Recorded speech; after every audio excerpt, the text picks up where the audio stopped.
por permuta, com o deputado Alex Manente, ilustre deputado Fernando Capês.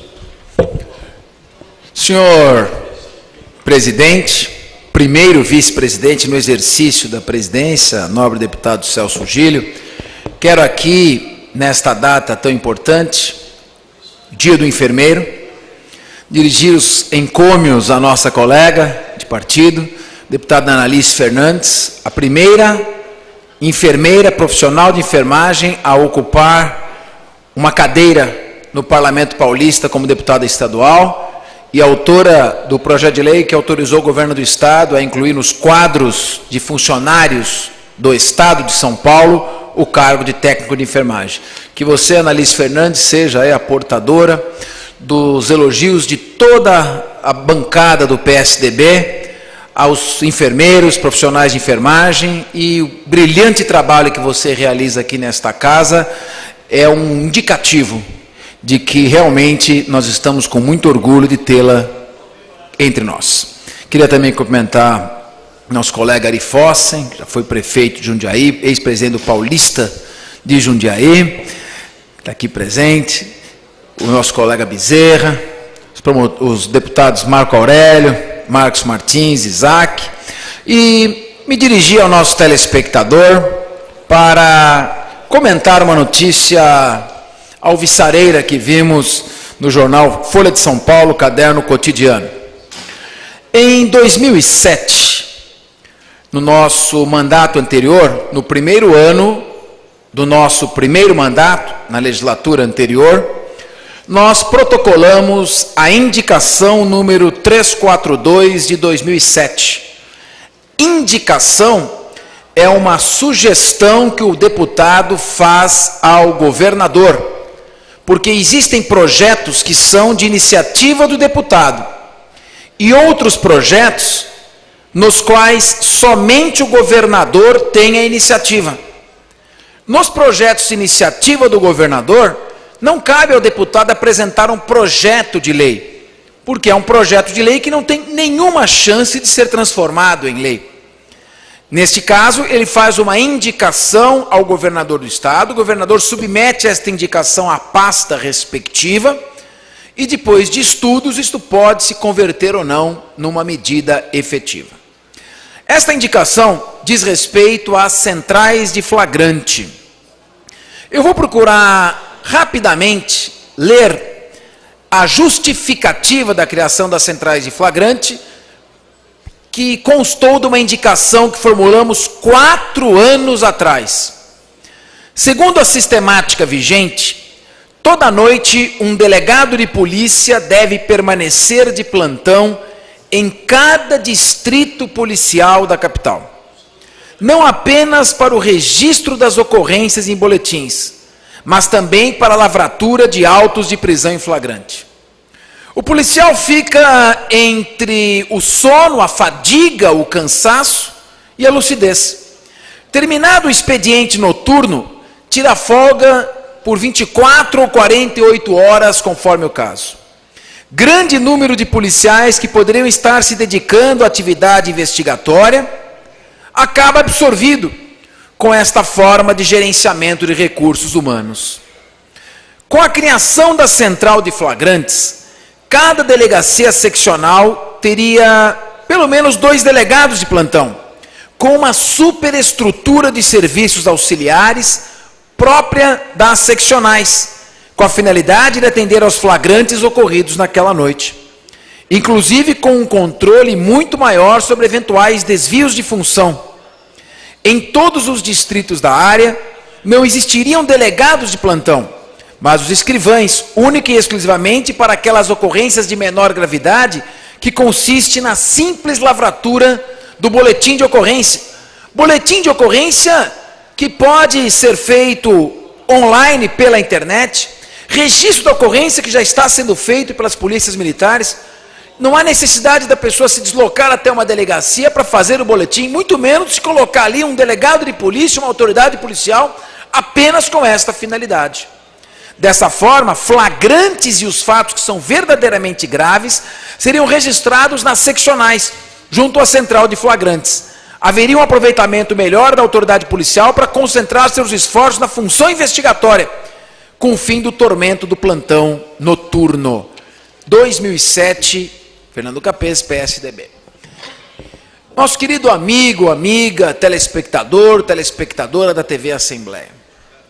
A polícia se divide em polícia administrativa, a qual compete o policiamento ostensivo, a atividade de segurança ostensiva, de combate, de enfrentamento da criminalidade, que é exercido pela Polícia Militar, que existe desde 1831, criada pelo então ministro da Justiça, o regente Padre Antônio Feijó.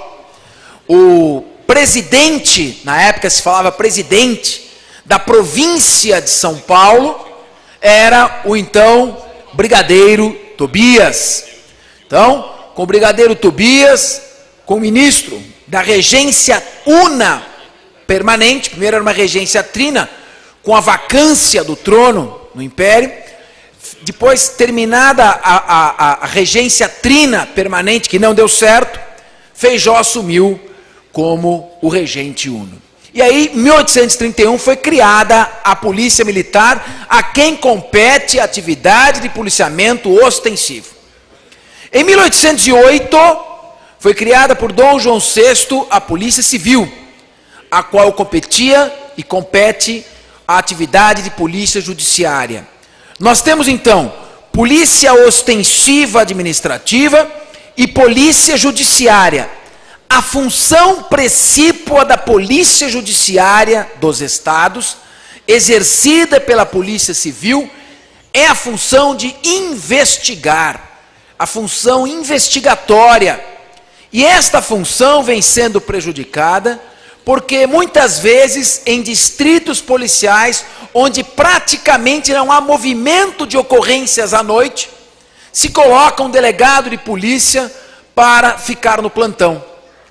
Absorto pelo sono natural daquela atividade, diante da absoluta ausência de atividade pela baixa ocorrência de infrações, ele fica ali muitas vezes no plantão, dormindo, quando poderia estar sendo aproveitado durante o dia na delegacia, na sua atividade de comandar a apuração em inquéritos policiais. Por esta razão, a central de flagrante dotaria de uma superestrutura determinados distritos que seriam regionalizados durante o período noturno, e esses distritos com uma superestrutura poderiam contar com um número menor de delegados de polícia para a lavratura do auto de prisão em flagrante ou o simples registro das ocorrências.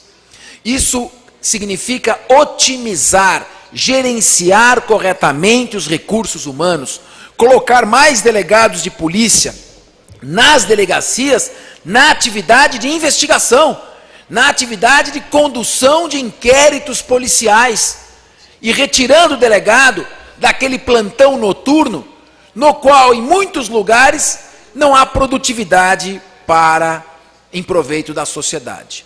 Por isso fizemos a indicação da volta dos centrais de flagrante. Vemos aqui, queremos cumprimentar o nosso querido delegado-geral de polícia, Dr. Marcos Carneiro, meu contemporâneo da Faculdade de Direito do Largo São Francisco. Queria cumprimentar o secretário de Estado dos Negócios da Segurança Pública, Dr. Antônio Ferreira Pinto, que está fazendo um grande trabalho, e é meu colega de Ministério Público.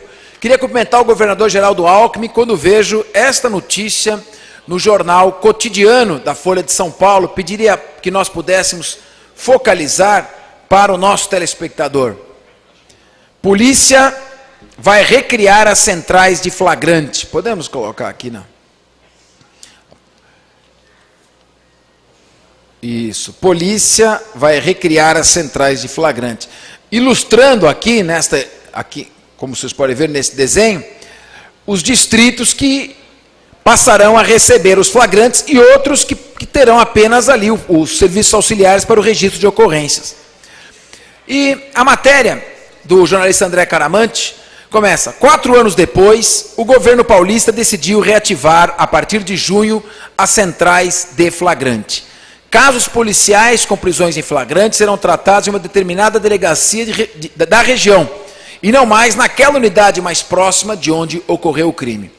Isto vai promover uma liberação mais rápida das viaturas da Polícia Militar, que muitas vezes, embora tenham que se deslocar num percurso maior, terão ali, naquela central de flagrante, senhor presidente, uma estrutura capaz de produzir a lavratura do auto de prisão em flagrante em tempo muito mais acelerado, e deixando o delegado de polícia no seu repouso noturno, que é da sua natureza, da natureza do ser humano, para que ele possa, durante o dia, se dedicar à atividade de investigação. Queria, então, manifestar, este é um direcionamento correto, a instalação das centrais de flagrante. Ficamos felizes com esta sensibilidade do governo paulista. E parabenizar, senhor presidente, o senhor que está aqui, a nossa polícia, porque com todas as dificuldades de estrutura, com vencimentos que não estão à altura da importância da função que desempenham, tem feito com que o Estado de São Paulo atinja o nível de tolerabilidade das Nações Unidas, com menos de 10 homicídios a cada 100 mil habitantes. Parabéns à Polícia de São Paulo.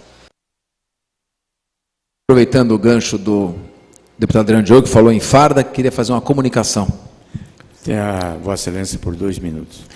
Na manhã de hoje, a Assembleia Legislativa de São Paulo realizou uma sessão solene em homenagem à Polícia Feminina.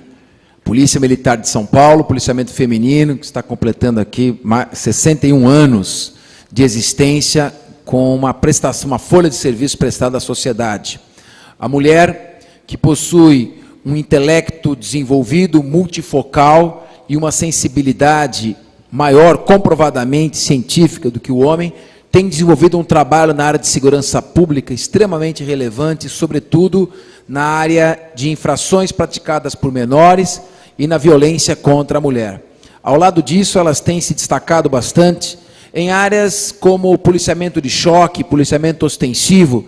Então é muito importante fazermos esse registro, que a Casa Assembleia Legislativa de São Paulo homenageia, sim, o trabalho da Polícia Militar e, especificamente, na manhã de hoje, do policiamento feminino. E, aproveitando o ensejo, nós noticiamos a apresentação de um projeto de lei complementar pelo governo, encaminhado, que chegou a esta casa, criando o quadro comum dentro da Polícia Militar. Com isso, as policiais femininas, para se promoverem, não precisam mais ficar aguardando a abertura de vaga de uma policial feminina. Abriu uma vaga, por exemplo, de tenente, de major, todos podem se promover, independentemente de ser uma vaga de policial feminino ou policial masculina. E também que as policiais podem chegar ao comando geral, podem ser comandantes gerais com esse projeto que a Assembleia vai aprovar.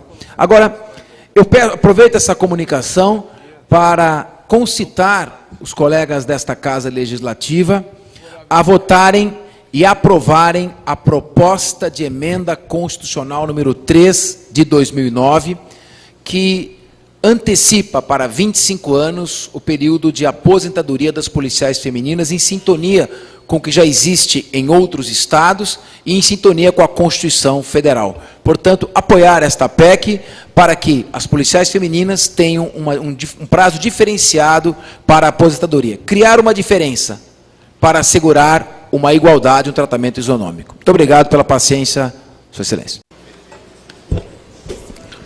Senhor presidente, falava agora o nobre deputado Carlos Bezerra do desrespeito ao jovem, à criança, ao adolescente. E, senhor presidente, eu venho aqui na presença dos nobres deputados João Paulo Rilo, João Antônio, combativos. João Antônio, que tem tudo para repetir o ótimo desempenho na Câmara Municipal e se tornar aqui um dos juristas aqui da casa, principalmente no tema controle de constitucionalidade, que está se interessando cada vez mais e é fundamental, e o controle preventivo que tem que ser feito pela Comissão de Justiça. Então, estou realmente muito satisfeito, muito feliz com a presença de Vossa Excelência nessa comissão, ao nosso líder do governo, Samuel Moreira, e de fato, não se respeita mesmo o jovem, mas o idoso também não é merecedor de um respeito ou de um desrespeito menor. Olha isso aqui, senhores telespectadores, vê se dá para enquadrar o título, por favor. Nossa assessora de imprensa, Delmíndia, hoje não conseguiu levar a tempo de sair no telão, nossa, mais popularmente conhecida como Del, ou ela já colocou? Colocou? Ah, então está de parabéns. Quando é para elogiar, eu elogio. Rodoviária obriga idoso a preencher ficha para usar banheiro de graça. Essa fila que vocês estão vendo, uma fila comum, para que o idoso, premido pelas necessidades humanas, seja humilhado, desrespeitado na sua condição e submetido a um tratamento degradante. Nós, há pouco, telespectadores, voltando aqui com o nosso telespectador, entramos em contato com a Promotoria de Defesa do Idoso, com nossos colegas do Ministério Público, a promotora Cláudia Maria Berê e o Dr. Luiz Roberto Salles Souza, comunicando que nós iremos oficiar ao Ministério Público para que sejam tomadas providências quanto a este descumprimento explícito e desrespeitoso do Estatuto do Idoso. O idoso tem direito ao atendimento preferencial e ao uso gratuito de banheiros em estabelecimentos públicos. E vejam a matéria, o teor da matéria do jornalista Rafael Marchiori. Vamos voltar aqui. Enfrentar filas, mostrar a carteira de identidade. Isso com a pessoa necessitada, uma pessoa de idade, aguardando o momento de entrar no banheiro. E ele está lá na fila parado. Não é respeitada a preferência. Não lhe é dada a preferência de acesso, como ele tem direito. Não existe um banheiro próprio para os idosos. Ele fica na fila. Depois de aguardar na fila, aí ele tem que mostrar a carteira de identidade. Em alguns casos com a mão trêmula. Preencher a ficha. E aí, nesse momento, ele começa a ser sabatinado. Mas, por que o senhor quer ir ao banheiro? O senhor está precisando mesmo? O senhor tem certeza? Deixa eu ver se essa carteira é original. O senhor foi identificado pelo método datiloscópico também? Tem só a carteira de identidade? Que outros documentos o senhor tem? Ah, está rasurada a carteira de identidade.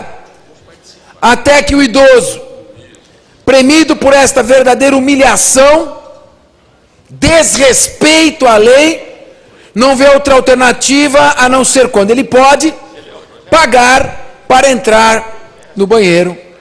Aqui ele tem direito de uso gratuito. Muito bem. Os demais, é esta via crucis, então, vamos subir um pouquinho, para o nosso telespectador ver. Não, pode abaixar, nós vamos no texto. Isto. Maravilha. Enfrentar filas, mostrar a carteira de identidade, preencher ficha e passar por uma pequena sabatina. É esta a via crucis que maiores de 60 anos e deficientes físicos têm de enfrentar para ter direito de usar de graça os banheiros das rodoviárias paulistanas. A Folha, jornal Folha de São Paulo, foi nos 3 terminais da cidade, todos administrados pela empresa Socicam, e encontrou procedimentos distintos para franquear a entrada de idosos e deficientes nos banheiros. Os demais usuários pagam R$ 1,50. Crianças de até 6 anos entram de graça. Mas olha que boa notícia. As crianças que têm menos de 6 anos não precisam preencher ficha. Podem entrar de graça sem preencher ficha, sem apresentar carteira de identidade, sem ser identificadas, porque elas entram pela porta lateral. No terminal do Tietê, Zona Norte, o principal da cidade, os idosos pegam a mesma fila do banheiro que os usuários comuns. Onde está o direito de preferência assegurado pela lei? Mas depois de ficar na fila, aí apresentam a identidade, olha que estranho, preenchem uma ficha, puxa, que burocracia, hein? Com nome, RG, até assinar. A aposentada Neuza Cristino Diogo, 69 anos, quase 7 décadas de vida, criticou a burocracia. Muitos já não enxergam, têm dificuldades motoras para escrever. Sozinha a funcionária não consegue ajudar, disse. Deficientes, com exceção dos cadeirantes que entram pelo lado, também são submetidos ao procedimento, e eu diria, vexatório. É a primeira vez na vida que preenche uma ficha para usar banheiro, reclamou o carioca Valci Gonçalves Faria, 59, que tem deficiência nas pernas e usa muleta. Agora a matéria prossegue. Banheiro B. O terminal do Tietê tem outro banheiro, gratuito, mas afastado de onde os passageiros costumam se concentrar. Durante a visita da reportagem, o sanitário B estava com forte odor de urina e não tinha papel toalha. Já na Barra Funda, o preenchimento da ficha pelos idosos ocorre no balcão de informações.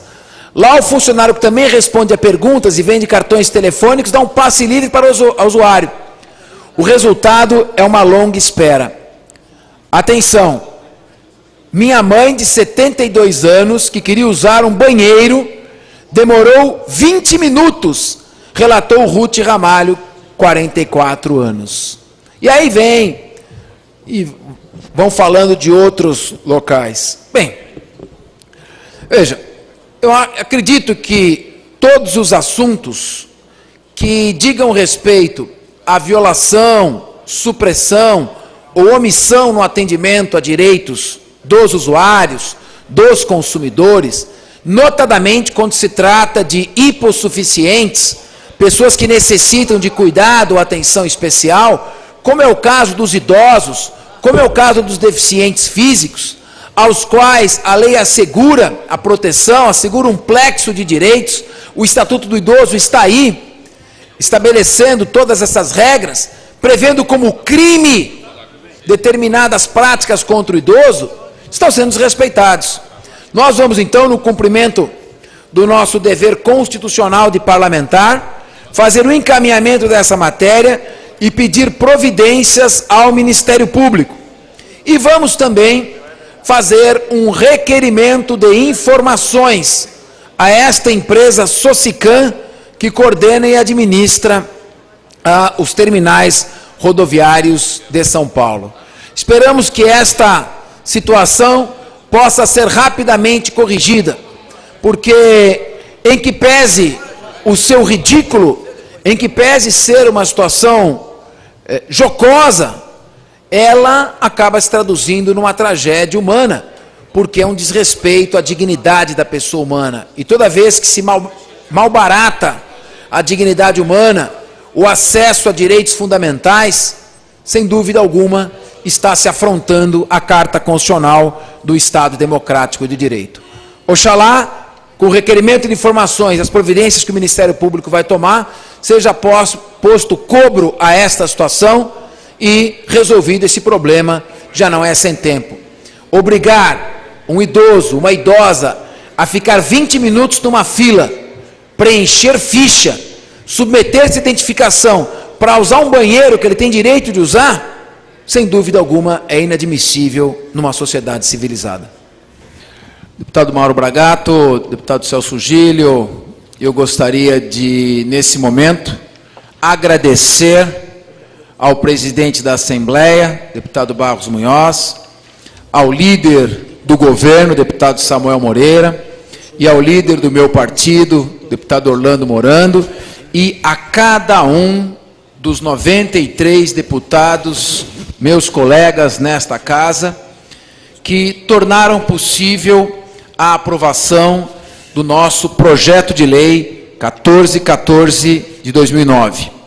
Nós sabemos da luta que é aprovar um projeto de lei nesta Casa Legislativa.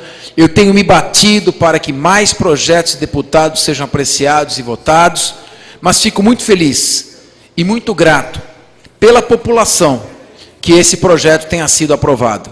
É um projeto que vai impedir hospitais de exigirem caução ou qualquer outra garantia como condição para internar pacientes que ou não têm um seguro-saúde, ou não estão em dia com a prestação do seu seguro-saúde, ou seu seguro-saúde não cobre aquele hospital, aquele nosocômio.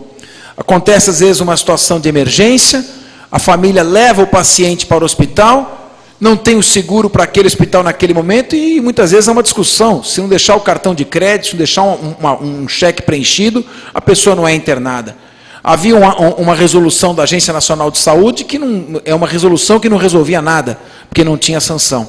Então, a Assembleia Legislativa de São Paulo, com projetos como esse, mostra à sociedade a sua importância.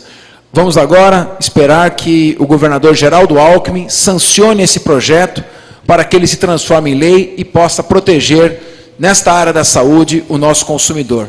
Deputado Celso Gílio, que está aí, nosso primeiro vice-presidente, grande colega, a minha eterna gratidão.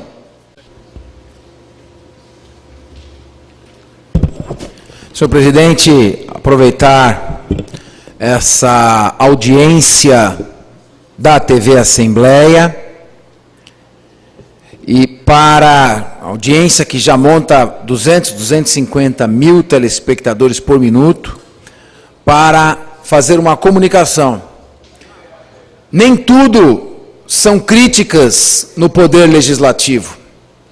A Assembleia Legislativa do Estado de São Paulo, na qual tramitam projetos de relevantíssimo interesse para o consumidor e para a sociedade em geral, aprovou anteontem, há 2 dias, um projeto importantíssimo. Nós vamos mostrar aqui a manchete, por favor, diretamente na manchete.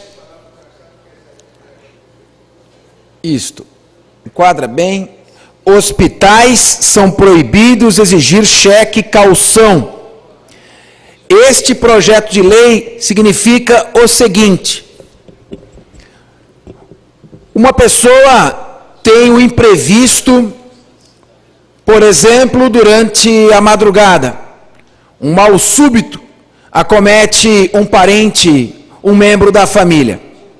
Por exemplo, um princípio de infarto no miocárdio. Aquela família se desloca rapidamente para o hospital mais próximo. Chegando no hospital, recebe a seguinte informação: o senhor precisa deixar aqui um cartão de crédito, um cheque caução num valor exorbitante, ou algum tipo de garantia sem a qual não será internada esta pessoa. O que se faz ali? Deixa-se um cheque como caução.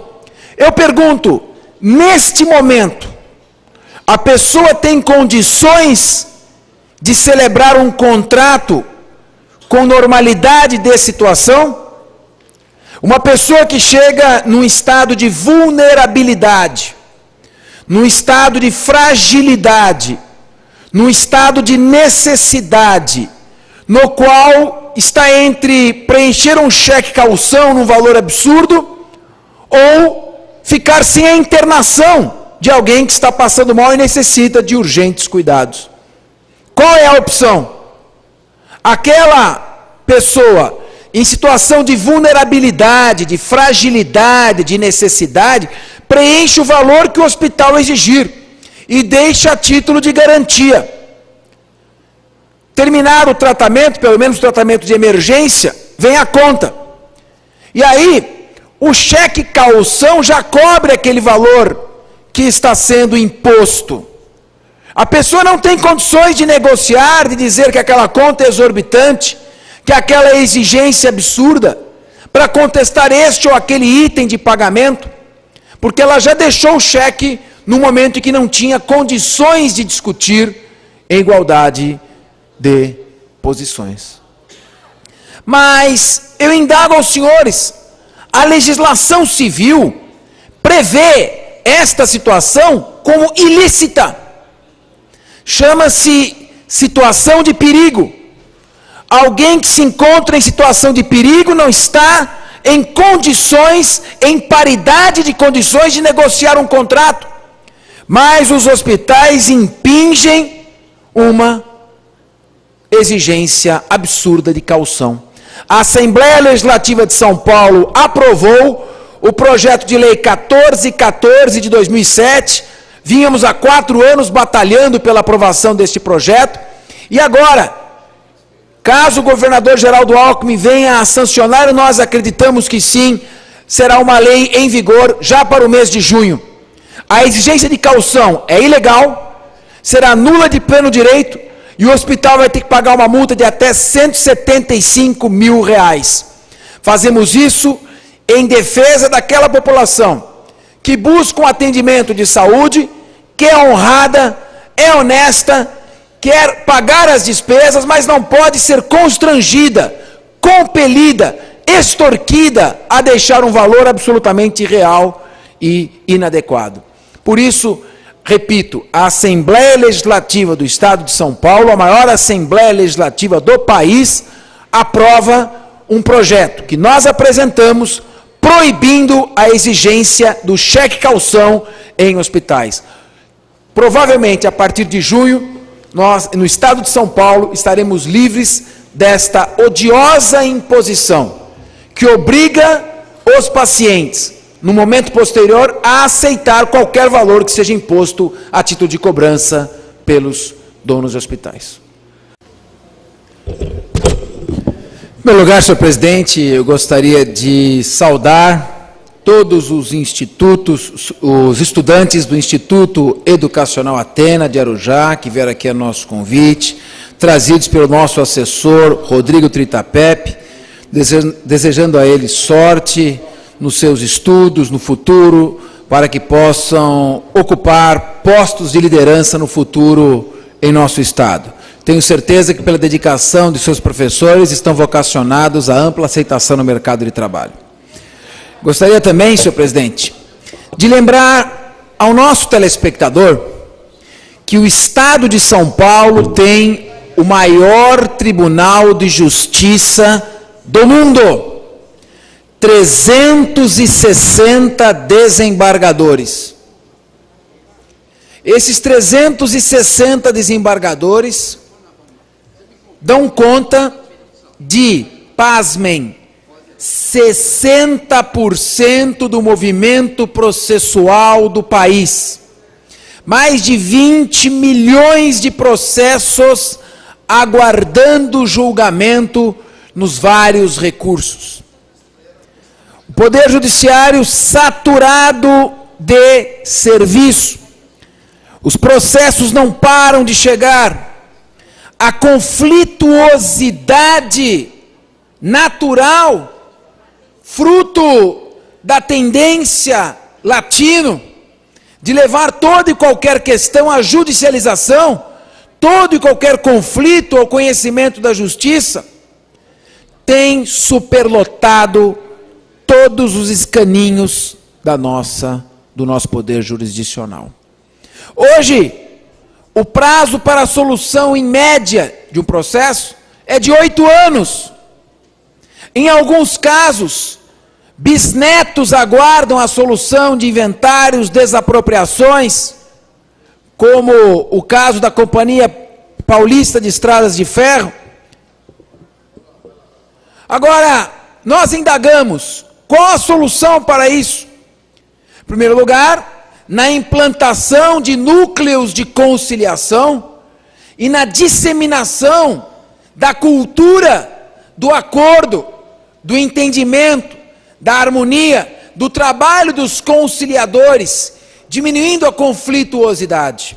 Em segundo lugar, pegar o Estado, a União e o município, que são os principais clientes do judiciário, que repetem milhões, dezenas de milhões de ações idênticas, que poderiam ser resolvidas administrativamente, e estão entupindo as varas judiciais e os tribunais em nosso país. Mas há algo que está ao nosso alcance, há algo que pode ser feito pela Assembleia Legislativa do Estado de São Paulo, e pode ser feito já. Acho salutar que a Assembleia debata todo tipo de assunto, de tema, mas nossa obrigação precípua, que é legislar, não pode virar os olhos para esta solução que se avizinha. Estamos aqui com o doutor Gabriel Marciliano e a doutora Alessandra, representantes da Ordem dos Advogados do Brasil, que elaboraram, com um conjunto de juristas e apoio da Comissão de Constituição e Justiça desta Casa, o Código de Procedimentos Processuais do Estado de São Paulo. A Constituição Federal permite aos estados a competência legislativa em matéria de procedimentos. Os estados podem, através das suas respectivas assembleias legislativas, legislar a respeito de procedimentos em matéria processual. E foi isto que esta Casa fez.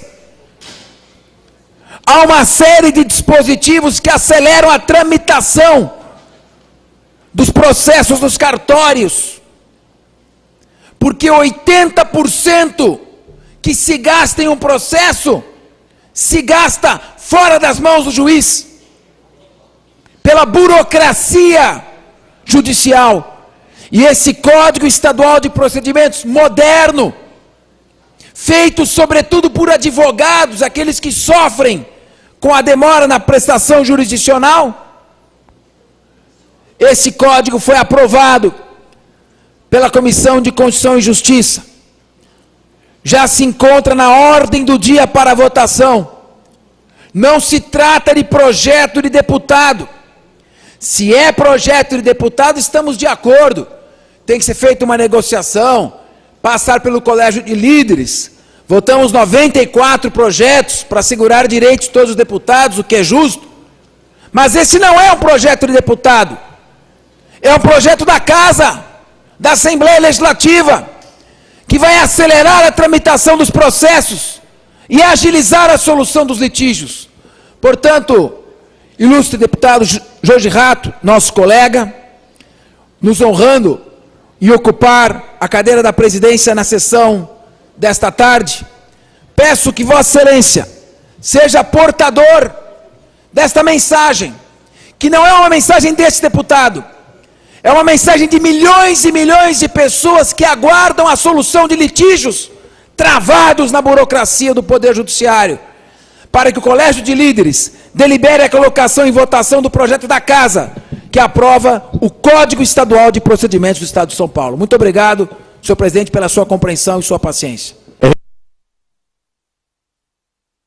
Gostaria de saudar os nossos queridos alunos e professores aqui, meus colegas deputados, deputado Ferrarini, com quem tivemos aqui uma entrevista no mesmo espaço, no jornal Estado de São Paulo, todos os nossos colegas. Eu gostaria de fazer algumas manifestações ainda a respeito da questão das drogas, da legalização ou não. Em primeiro lugar, eu gostaria de fazer uma observação.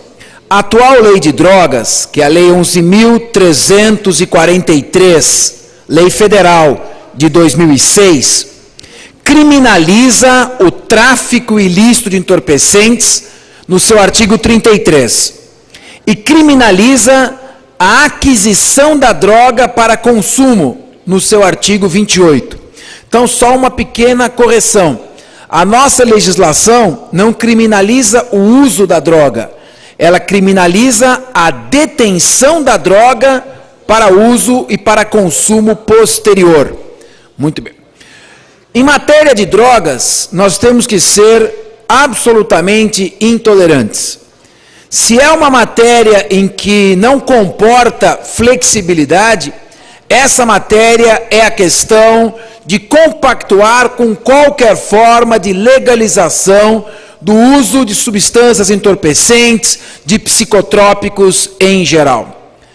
As drogas, isso é um fato notório, estão disseminando-se não só por todo o território nacional, mas criando raízes em torno do mundo, mantidas por organizações criminosas poderosíssimas, e logo depois do tráfico ilícito de armas, o tráfico ilícito de drogas é o mercado criminoso mais rentável deste planeta. Nós temos apresentado inúmeras sugestões, como, por exemplo, a capacitação dos docentes da rede pública, para que em todos os momentos em suas aulas, não importa a matéria, contextualizem esta questão e falem sobre os perigos do uso nocivo das drogas. Nós estamos fazendo também campanhas para aumentar o número de vagas nas clínicas regionais para tratamento de dependentes químicos. Temos que somar esforços nesta questão. O terreno em que se ganha a batalha contra as drogas é a mente do jovem. Seja na escola, seja trazendo a família para a escola, fixando o aluno na sala de aula e posteriormente em atividades esportivas, educacionais, artísticas, profissionalizantes. Nós temos que realmente não compactuar em absoluto com esta questão. Eu fui indagado a respeito da Marcha da Liberdade e da postura da Polícia Militar quando houve a Marcha da Maconha. Vamos separar as questões.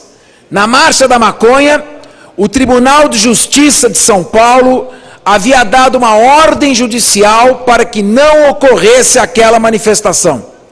Portanto, quando se deu a manifestação, ela se deu em descumprimento a uma ordem judicial. E a Polícia Militar foi ali chamada para dar cumprimento à ordem judicial emanada do Poder Judiciário. Portanto, a polícia, no cumprimento desta ordem, reprimiu a manifestação. Houve excessos? Para mim, visualmente, foram claros. A polícia tem que usar força, energia, não violência.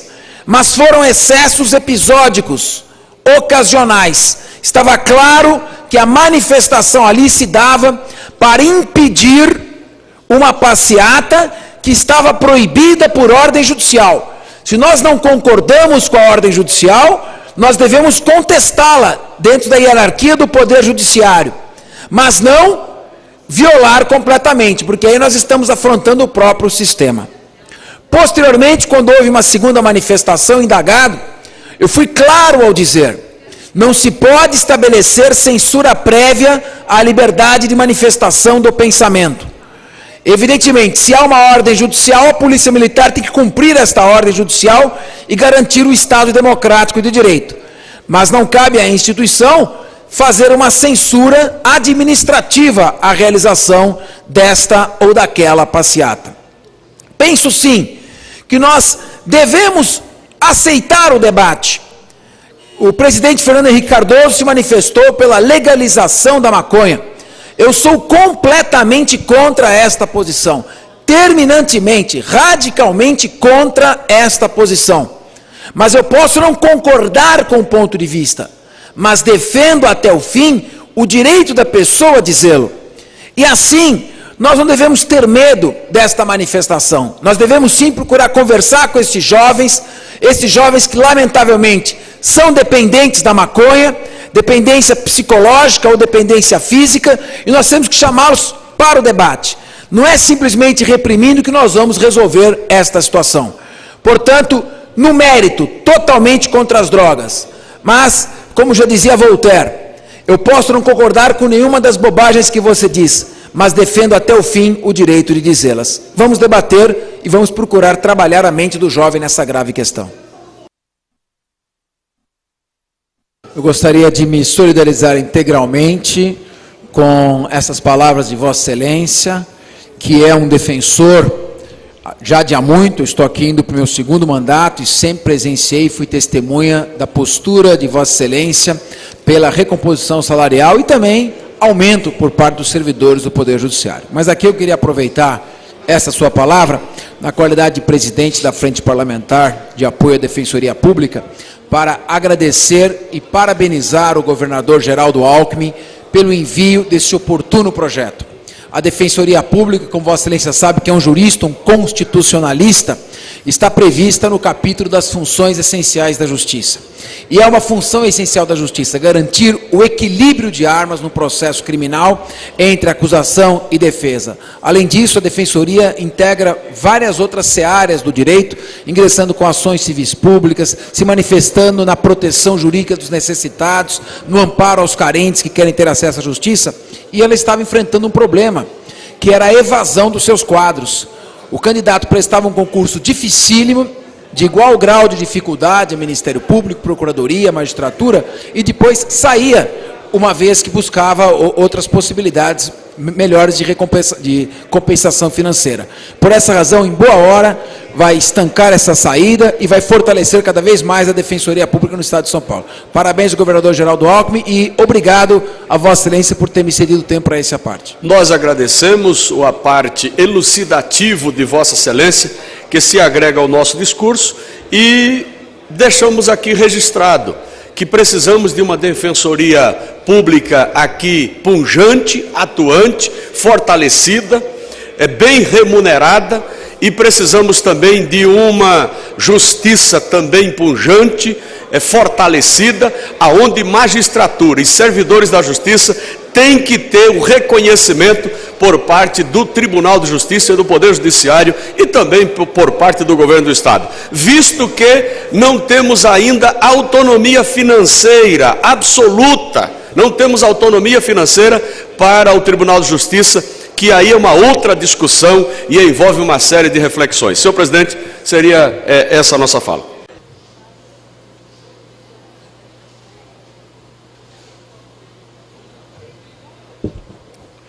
Senhor presidente, ontem nós tivemos a primeira reunião da Comissão de Constituição e Justiça, presidida pela nobre colega, deputada Maria Lúcia Amari, e lá ficou patenteado, e eu inclusive quero elogiar a posição do nobre deputado João Antônio, que é um cultor do direito. Nós percebemos a sua paixão e o seu interesse pelas letras jurídicas, pela sua vibração quando fala da justiça, quando fala do direito, quando fala da legalidade, pela sua preocupação em fazer com que a Comissão de Constituição e Justiça funcione como órgão técnico, sobretudo um órgão técnico. Veja o nome, Comissão de Constituição, deve zelar pelo respeito às normas constitucionais e justiça pelo direito. Não é uma comissão política, não é uma comissão que vai analisar se um projeto é bom ou não, se existe um compadrio de um deputado ou outro, não. É uma comissão que exerce um controle preventivo de constitucionalidade logo no seu nascedouro. É uma comissão que analisa se a iniciativa de um projeto pode ser de deputado ou se é do governador, se a roupagem jurídica do projeto pode ser de lei simples ou projeto de lei complementar, lei ordinária ou lei complementar, se a competência é do município, da União ou se é do Estado. Portanto, fiquei muito contente com o primeiro dia de funcionamento e quero parabenizar a Vossa Excelência pela sua postura e lhe dou uma parte nesse momento. Muito obrigado, deputado Capês. Quero dizer a Vossa Excelência do apreço que tenho por Vossa Excelência agora no Parlamento, mas antes, como formulador, né, na área do direito, e quero dizer a Vossa Excelência o seguinte: em primeiro lugar, nós temos um ordenamento jurídico no país que disciplina a convivência coletiva. E nós optamos por um modelo jurídico de hierarquia das normas, tendo a Constituição no topo destas leis. Falo isso para dizer a Vossa Excelência da importância do controle preventivo de constitucionalidade para impedir que leis inconstitucionais contaminem o nosso ordenamento jurídico. Por que estou falando isso para Vossa Excelência? Para Vossa Excelência? Porque, às vezes, o controle preventivo de constitucionalidade, que se inicia na Comissão de Constituição e Justiça de todos os parlamentos, não é valorizado como deve. E nesta casa, confesso a Vossa Excelência, que eu encontrei um parceiro para fazer da Comissão de Constituição e Justiça um órgão essencialmente técnico, que preserve o nosso ordenamento jurídico e que possa, de fato, valorizar a Assembleia Legislativa com a autoridade legislativa que é própria desta casa, de um dos maiores estados da Federação. E nós precisamos, de fato, alterar a postura do controle preventivo de constitucionalidade. Lá ontem, eu acabei expressando um pouco o que eu penso sobre essa questão da valorização do Legislativo. Vossa Excelência sabe muito, já vou terminar para possibilitar que Vossa Excelência conclua o seu raciocínio, mas dizer que eu defendi lá ontem a ideia da aplicação do princípio da razoabilidade no controle preventivo de constitucionalidade, para que nós possamos, no que diz respeito ao controle de constitucionalidade formal, possibilitar maior amplitude às iniciativas do Legislativo, naquilo que diz respeito à contribuição para um bom exercício do Poder Executivo também. De maneira que eu quero agradecer, Vossa Excelência, por estar elogiando a postura daquela comissão e dos nossos colegas, mas mais do que isso, dizer que Vossa Excelência pode contar comigo para fortalecer a Comissão de Justiça como órgão técnico desta casa e fortalecer o Legislativo paulista. Muito obrigado, deputado. O fortalecimento do perfil técnico da Comissão de Justiça nos dará muito mais força no momento que viermos aqui pleitear a derrubada de um veto. Eu ouvi muito na legislatura passada, a CCJ, a Comissão de Justiça, é uma peneira, por lá passa tudo, aprova tudo. Quando eu fui verificar, os projetos que tinham vício de inconstitucionalidade mais flagrante e que eram aprovados, não tinham passado pela Comissão de Justiça, mas pela inadequada, inoportuna e inconveniente figura do relator especial.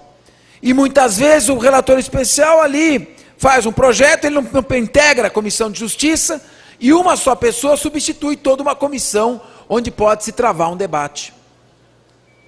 Por esta razão, nós temos que fortalecer e solicitar ao presidente, que foi eleito quase que por unanimidade, nosso querido colega deputado Barros Munhoz, e ele já se comprometeu com isso, para que reduza ao mínimo a figura do relator especial. Nós temos que modificar o regimento interno desta casa, porque quando o projeto aqui entra em regime de urgência, o prazo para ele ser apreciado pela Comissão de Justiça é de 2 dias. Portanto, quando ele já entra, já automaticamente já foi superado o prazo antes que ele chegue à Comissão de Justiça. Isso, portanto, faz com que todos os projetos em regime de urgência saiam do campo de apreciação da Comissão de Constituição e Justiça, desvalorizando a casa e desvalorizando as próprias comissões. Há uma luta para se integrar essas comissões e, no entanto, elas acabam se tornando irrelevantes naqueles projetos, que são os projetos mais importantes. Mas não é só na Comissão de Justiça. É importante que os projetos tramitem por todas as comissões. Ontem, nós aprovamos aqui um projeto importante. O projeto da unificação dos quadros da Polícia Militar. Essa unificação dos quadros vai permitir um tratamento isonômico na medida em que as policiais femininas, agora simplesmente policiais militares, poderão também postular o cargo mais alto de comandante-geral, o que lhes era vedado até então. Agora, quando se abre um cargo, não importa se o cargo é de policial feminina ou não, aquele cargo poderá ser disputado por aquele que se encontrar na ordem de antiguidade. Um projeto importante de valorização, sobretudo da instituição Polícia Militar, a instituição gloriosa pela qual temos tanto respeito. Aproveitamos a oportunidade para fazer um parênteses e pedir que a PEC que está em tramitação aqui, que assegura o direito das policiais femininas de aposentadoria aos 25 anos, seja aprovada por esta casa. Mas não é sobre isso que eu quero falar nesse momento. Subiu à tribuna o deputado Olímpio Gomes, conhecido por nós, estimado Major Olímpio. E o deputado Major Olímpio, na sua fala, teceu alguns comentários a respeito do projeto de lei, que, confesso, não foram detectados por mim quando da sua entrada. E se este projeto, ao invés de ter passado por um congresso de comissões, tivesse tramitado normalmente, passado pela Comissão de Justiça, Comissão de Finanças e Orçamento e pela Comissão de Segurança Pública, comissão temática, nós teríamos a oportunidade de ter discutido mais este projeto. E ali, com mais vagar, com mais reflexão, ter discutido inclusive as observações feitas pelo deputado Olímpio Gomes, que poderiam inclusive permitir um aperfeiçoamento do projeto. Ali falou-se na criação de uma regra de transição, uma regra de transição importante que poderia ser feita. Nós não debatemos muito isso, ficamos na perplexidade quando o deputado Olímpio Gomes, inclusive exibindo isso no telão da Casa, da Assembleia, nos apontava algumas questões, e ficou tudo muito em cima da hora para ser discutido. Fica, portanto, lançado um alerta. Esta Casa não pode mais aceitar a nomeação rotineira de relatores especiais, de congressos de comissões, substituindo o trabalho normal da Casa, porque isso atrapalha o funcionamento e desvaloriza a própria atuação do nosso legislativo. Deputado João Antônio, por gentileza. Não, eu vou fazer um comunicado para não tomar o tempo de Vossa Excelência. Perfeitamente, então. Fica este pedido reiterado desse deputado para que, em primeiro lugar, se valorize o trabalho das comissões, que os projetos que aqui entrem sejam debatidos. Não haverá abordagem política, nós estamos fazendo uma abordagem técnica, funcionamento técnico das comissões, valorizando a casa, valorizando o trabalho do deputado, porque se um projeto ele é elaborado num determinado gabinete, entra nessa casa e já é aprovado, eu indago, se ele tiver algum vício, se ele tiver algum erro, nós temos aqui nesta casa 94 deputados